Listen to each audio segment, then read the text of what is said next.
to begin with the words of German playwright and poet Bertolt Brecht.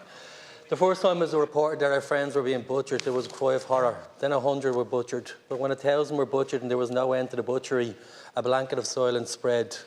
When evil doings come like a falling rain, nobody calls out stop. When crimes begin to pile up, they become invisible. When sufferings become unendurable, the cries are no longer heard. The cries too fall like rain in the summer. Carla, it's an absolute travesty that as we present this motion today, we're not joined, not even by the Minister for Foreign Affairs, the Taoiseach. We don't even have a junior minister from the department. And then the senior minister who just presented the case on behalf of the government left the room before we have a chance to respond. This isn't a meeting about joining the case to the ICJ. It's of the utmost importance, and we will not accept your belittling it, and we'll continue to raise it time and time again. In the 3 months that has passed since the hideous escalation of the conflict in Gaza, I definitely am not alone and grown tired of the government's self-congratulatory tone for the words that they've expressed while not following up with any action at all. There was a time, of course, when the government stood out in Western international diplomacy because we simply called for a ceasefire. That was meritorious at the time, but clearly now the time for action has grown more and more pronounced, and yet still we do nothing. A standout intervention came when, once again, there was no senior minister, the Taoiseach weren't present, and Minister Simon Harris stood in the chair, and he reiterated to her motion that he felt that Israel is a state blinded by rage which was waging a war on children. He went further and said that you can't build peace on the graves of children. And still, you talk of a two-state solution. Of course, we aspire for that. But that will not happen when one state seems intent upon obliterating the other. That was said back in November. And still, the government seems frustrated that we are no longer just taking those words, we're calling for action. Ourselves and the Social Democrats, but equally across the opposition, there have been a multitude of different suggestions as to how the government might advocate or enact economic or diplomatic sanctions against Israel in order to halt their slaughter of the Palestinian people in Gaza. But you've managed to evade responsibility and equivocate in each one. But even by that low standard, the collective government responses to the calls to align Ireland with the South Africa case in the ICJ has been nothing short of pathetic. You've been all over the place on the issue, and you've been dragged to the position where you are now by public pressure and by the motions that are being brought forward and the calls that were made last week. I'll remember on January the 7th, the Taoiseach gave a very, very, very different response when it was put to him on RTE radio as to whether the government would seek to join the ICJ case. He said very explicitly that it wasn't the intention of the government to do so. Had the Taoiseach been here, I would ask him to detail what caused the change in the tone and the rhetoric.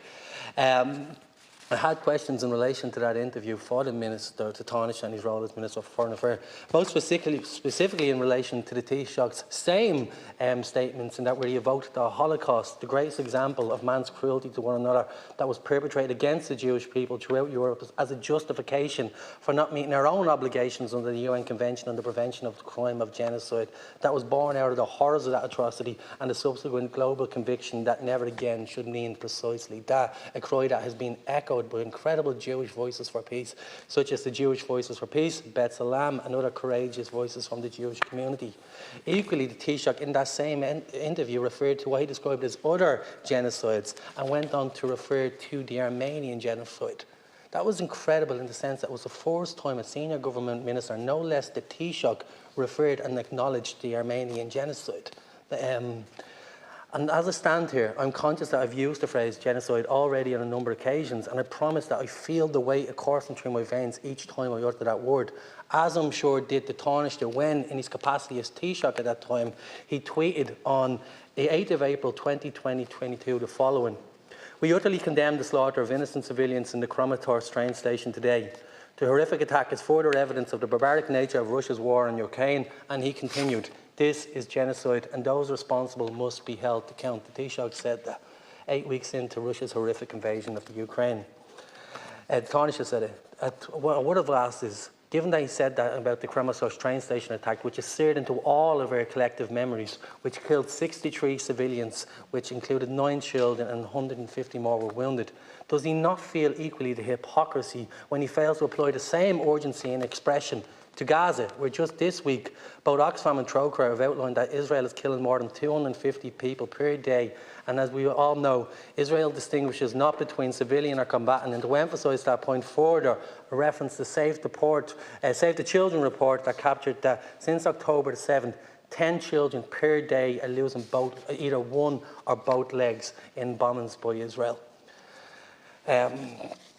Yesterday, the government brought forward a motion. Contained within that was the words that they will strongly consider an intervention in the South Africa versus Israel case at the ICJ.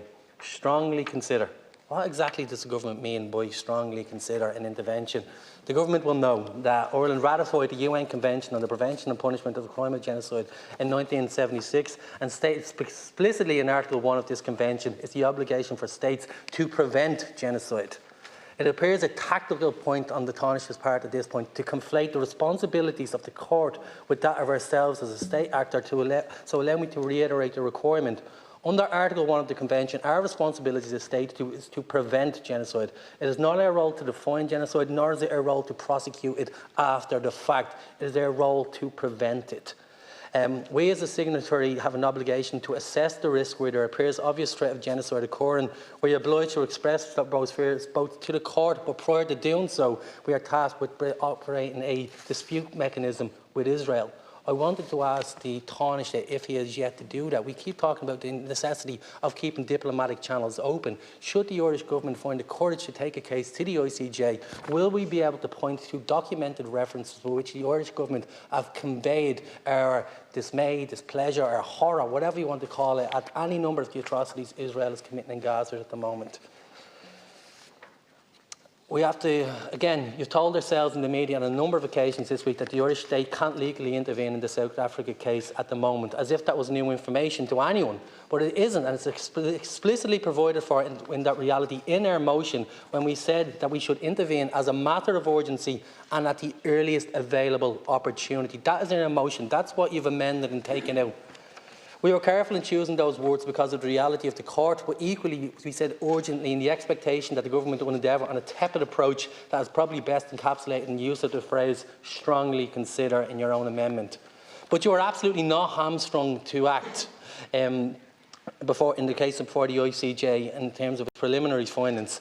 And if the state was to add validity to the South African case when making a public statement of support to the case, I know PBP have added a helpful amendment to our motion to that effect, which we will be supporting today, and we hope the government does too. I think it's a strong example of parties working collaboratively across the chamber and working together in terms of amendments and motion and not trying to centre themselves to it as others have done. I know too that Deputy Carty has equally added amendments to your own counter-proposal, which we'll likely be supporting too. The Taoiseach must also be aware that while not intervening formally, other states such as the US, the UK and Germany have already announced their intention to align themselves with Israel and are undertaking their task of building their legal cases right now at this minute.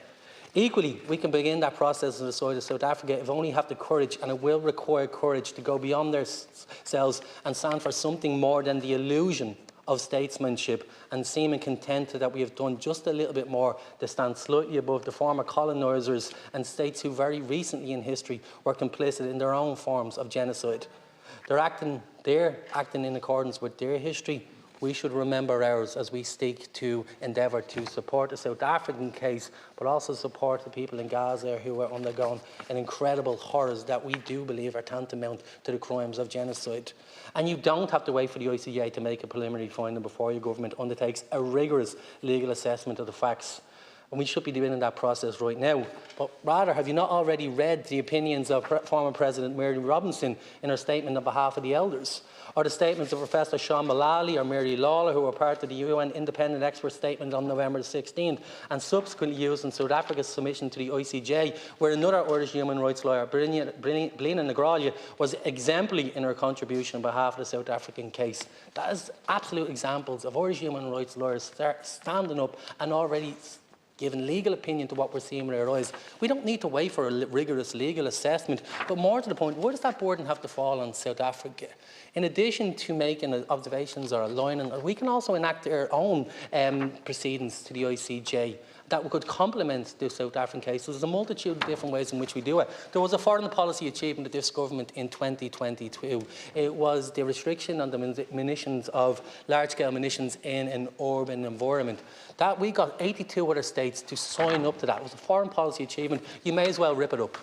2,000-pound bombs are being blasted every single day onto the most densely populated part of the world, a size of half the size of Louth, and we're doing nothing. You might as well rip up that achievement. There is a in vogue situation at the moment where Israeli government and others are writing their names on bombs before they drop them, while in Gaza, parents are writing their names on the children's arms should they be obliterated, that they can be identified, and we sit back and do nothing. It's pathetic. We should align ourselves with South Africa, but we should have the courage to go beyond that and enact our own proceedings.